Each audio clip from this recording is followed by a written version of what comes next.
Fica esperto que o Orbank é um banco digital que está chegando para facilitar a sua vida. O link está aqui embaixo. E o dia que você falou que o Gregório falou, cara, você prefere que eu ponha a mão ou que Deus ponha a mão na tua cabeça?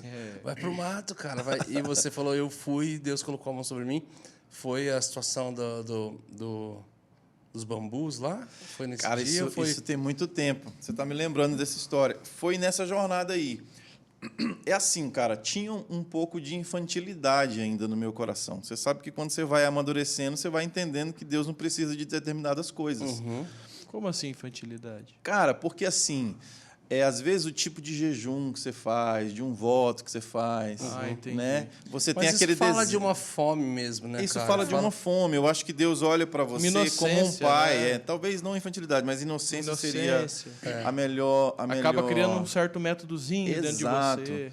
Exato. Então, eu falei assim, cara, então eu vou jejuar, cara, eu vou orar. E eu comecei a renunciar muitas das minhas alimentações ali e orar. Quando estava todo mundo na fila, eu ia para o meio do bambu. E eu falava, cara, eu quero descobrir o que esses caras estão conhecendo. Poxa, esse Gregório, que depois se tornou um grande, grande amigo e está fazendo a maior falta para a gente, assim, não posso chorar aqui. Mas foi um cara que destravou, né, assim, a coisa. Eu falei, cara, Deus usou esse cara, então eu vou lá. E eu lembro, cara, assim, que eu comecei a ter um tempo de oração e de busca, lendo aqueles livros do Leonard Ravenhill, Porque Tarda do Pleno Avivamento. Cara, se você não ora pelo menos 2 horas por dia, você não conhece Jesus, você não vai ter autoridade. Eu falei, mano, eu não consigo orar 10 minutos, né, sem pensar em outra coisa. Então, eu fui vencer a mim mesmo. Eu falei, Deus, eu quero romper esse lugar, cara. Eu comecei a orar e comecei a ficar 10, 20, 30 minutos, 1 hora. E uma vez, especificamente, eu estava orando assim, Deus, eu preciso saber quem eu sou. Eu preciso saber por que foi que eu nasci. Eu preciso saber o porquê que eu estou aqui. Eu comecei a me lembrar, nesse tempo de oração, que minha mãe, antes de eu nascer, ela tinha perdido 3 filhos. Nossa. Os meninos nasciam e, com 6 meses, 7 meses de vida, morriam. Morte súbita. Nascia outro, Caramba. 10 meses, morte súbita. Nasceu outro, com 10, 11 meses, morte súbita. Eu não sei como minha mãe sobreviveu a isso. A tamanha dor, né? Imagina. Então, quando ela me teve, ela disse assim, cara, eu não quero nem me apegar tanto assim, porque sério, se esse chegou menino esse morre, nível? cara. Traumatizado. Estava muito complicado. Então, um dos motivos de eu ter nascido em Goiânia é por isso. Porque os meus avós falaram, cara, leva esse menino para Goiânia para que lá vocês tenham uma assistência melhor. Então a família já era do Maranhão, só foi ganhar você para em lá, Goiânia. exato. E aí, cara, eu falei, Deus, se eu não morri igual aos meus irmãos, cara, eu estou vivo por um propósito, me mostra isso. E foi muito interessante que ali na minha inocência, Deus falou assim, abre a boca e começa a pregar. Eu falei, beleza, quando eu voltar para o Maranhão eu vou pregar. Deus falou, não, abre a boca e começa a pregar, abre a boca e começa a pregar. E aí, cara, eu olhei para o lado, olhei para o outro, não tinha ninguém, só tinha os bambus na minha frente, e eu mandei, então. Falei, a graça e a paz do Senhor, senhores bambus. Bambuzal. Estou aqui nessa tarde para dizer a vocês. E, cara, eu comecei a cantar e comecei a adorar. Mano, daqui a pouco eu estava correndo de um lado para o outro e chorando e falando em língua. Tem bambu hoje que aqui que vai ser curado. Tem casamento dos bambus que vai ser restaurado você hoje. Bambu que está você com que nó tá torto agora. Você que está torto. Você seu que bambu. não descobriu Cara, seu hoje propósito. você conta isso de forma engraçada. Hoje eu Deus manda te dizer que você vai ser uma pipa. No dia, um dia você vai voar. Você vai voar. Você vai voar alto. Você, mantinho. Rashi, eu vejo você. Eu vejo você na Ásia. Eu vejo um pedaço de peixe. Eu vejo aqui. O mistério é grande.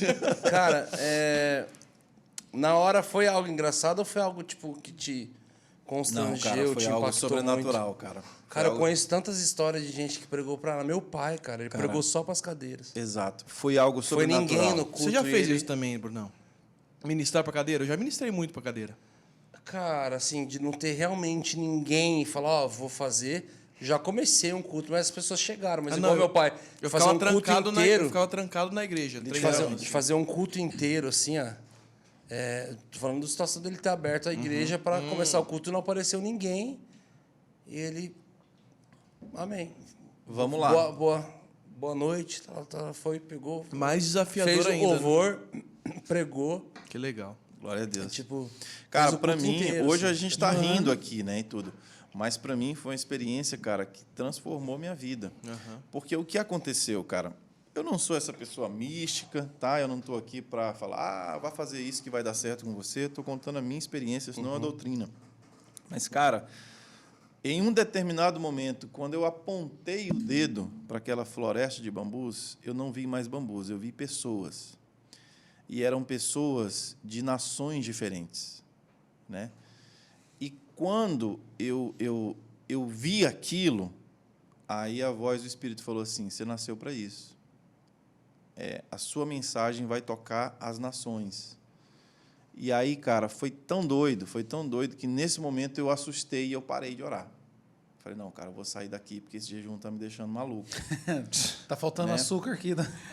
Mas faltou aí, glicose aqui. mas aí, tipo, 10 anos depois, a gente estava numa experiência onde a gente estava na escola Abapai, lá no Bananal, e eu estava sentado, a Laila estava na UTI, né, neonatal, eu estava com a cabeça raspada, estava num momento muito quebrantado, e a gente teve uma visitação muito forte do Espírito Santo na escola Abapai. E eu lembro que eu estava sentado no palco, assim, na plataforma, com a perna cruzada, de bermuda, descalço, e muita gente chorando. Sabe aquela hora que você não precisa fazer mais nada? A adoração está fluindo, Deus está fluindo, as pessoas estão chorando. Cara, de repente eu olho, eu vejo bolivianos, venezuelanos, americanos, ingleses, né? Pessoas, tinham uma caravana de 11 pessoas de Moçambique, na África. Eu vi, tinha pessoas lá do Brasil inteiro. E quando eu olhei, cara, era a cena do bambuzal. Caramba. Eram aquelas pessoas que eu tinha visto. Literalmente. Que louco. Né? E depois ali, cara, a gente passou aí para Moçambique todos os anos. Foram 14 vezes que eu já estive em Moçambique lá, ajudando um orfanato. Missões. Então, assim, cara, foi uma experiência na Escola do Clamor, com muita inocência, mas que Deus estava apontando o meu destino. Entende?